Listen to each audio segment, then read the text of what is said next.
says the GOP will soon be the party of health. Let me just tell you exactly what my message is. The Republican Party will soon be known as the party of healthcare.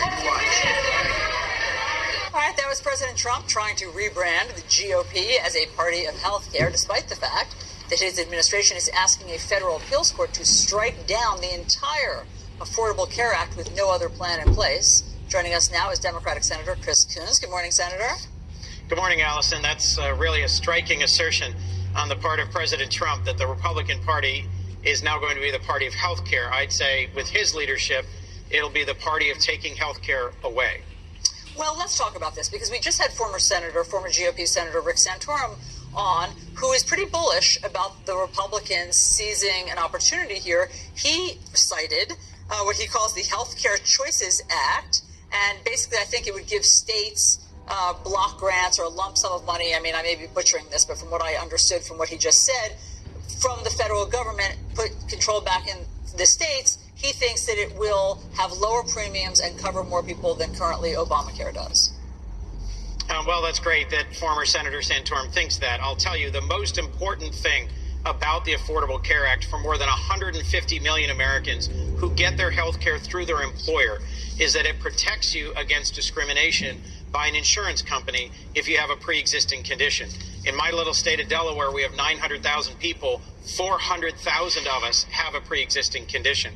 And one of the worst parts about how health insurance worked before Obamacare was that you'd get health insurance through your employer and think it was strong and reliable right up until you needed it. And then insurance companies were very adept at finding ways to deny coverage, in particular if you had a pre-existing condition. I don't think Americans want to go back to the day of trapdoor health care policies like that. I think the Affordable Care Act, that protection in particular, is widely popular. And the Republicans will find that since they don't really have a replacement bill that does what the Affordable Care Act does, stripping away that key protection through legal action by the Trump administration will prove wildly unpopular. I think you've captured the problem and what people really wrestled with before the Affordable Care Act very well. However, as you know, premiums have gone up, costs have gone up. The Affordable Care Act is not perfect. And so is there a window of opportunity for the Republicans here to make it better than what currently exists? There is. I've proposed several bills to try and improve on the Affordable Care Act, in particular to make access to health insurance more affordable for small businesses. Unfortunately, it's been really difficult to find bipartisan co-sponsors. Senator Toomey of Pennsylvania and I actually did introduce and get passed, I think, the only statutory revision to the Affordable Care Act. We worked with a dozen other members, House and Senate, but it was a very small piece of improving the Affordable Care Act. He's also a good partner with me in legislating on background checks for guns, something we just introduced yesterday. But on health care, it's been difficult to find bipartisan partners really willing to strengthen the foundation of the Affordable Care Act, rather than what the Trump administration is trying to do, which is to strip it away and replace it with something that would literally just hand block grants to states.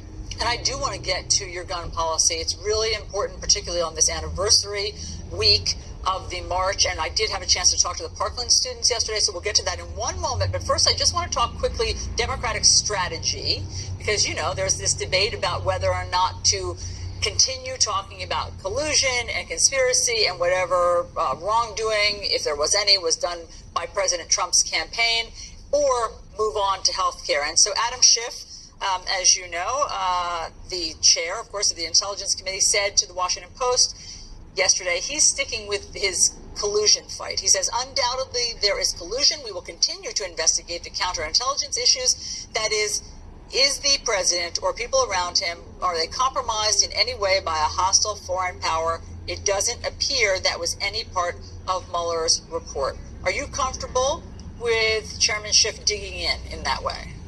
Well, I think we're capable of addressing two different issues at the same time. And if the Intelligence Committee in the House wants to continue the counterintelligence aspect of this issue, I think that's fine. It's undisputable now, particularly given Mueller's report on this topic, that the Russians interfered in our 2016 election. I think likely, from what we're hearing from the intelligence community, they will try to do so again in 2020.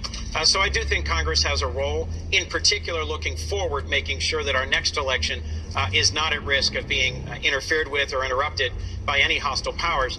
But what I hear from folks up and down Delaware, Allison, is that they're concerned about health care.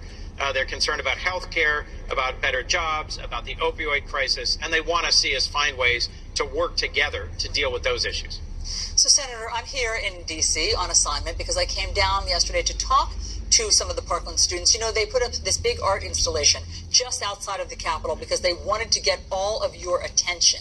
They wanted lawmakers to have to look out the window and see all of this very dramatic bullseye that they put out there with a student sitting right in the middle, trapped at their desk. The bullseye to prove that students are still sitting ducks, they feel, at their schools because of all these school shootings. And I know that you, as you point out, are engaged in attempting to pass bipartisan legislation. So what would that change? Well, there is a practice now where if you go into a federally licensed gun store and apply to purchase a firearm, you have to pass a background check. That means you fill out a piece of paper and you have to check a box that says, I've not been convicted of a felony such that I'm prohibited from owning a gun. In about 12 states, the state law enforcement agency runs that background check. So if you actually are not allowed to have a gun and you lie and try to buy a gun, they know immediately. And in the state of Pennsylvania, represented by Senator Toomey, that has meant hundreds of people have been arrested by state law enforcement for violating the limitations on their gun ownership rights that comes from being a convicted felon. In Delaware and about 30 other states, that's not the case. The gun store runs that background check directly with federal law enforcement, and state and local law enforcement are not notified. It is a tremendous predictor that you are trying to get a gun, probably to do something bad, if you are a person who is either previously adjudicated mentally ill or previously convicted of a felony. So law enforcement leaders with whom I've spoken in Delaware are eager to have this tool, prompt notification from federal law enforcement when a person prohibited tries to get a gun. We had a good bipartisan hearing on the Judiciary Committee yesterday, Allison, about gun violence notification laws, exactly the kind of law that if it were on the books in Florida might well have prevented the Parkland shooting, and what we can federally do to encourage and support those laws. I also raised this NICS denial notification bill that Senator Toomey, Senator Rubio, Senator Jones, and I introduced yesterday, and I think it's an important tool in the toolkit for law enforcement. Well, I know the Parkland students will appreciate any sort of progress at the federal level. Thanks for explaining all of that to us. Senator Chris Coons, thanks for being on New Day. Thank you, Allison. John.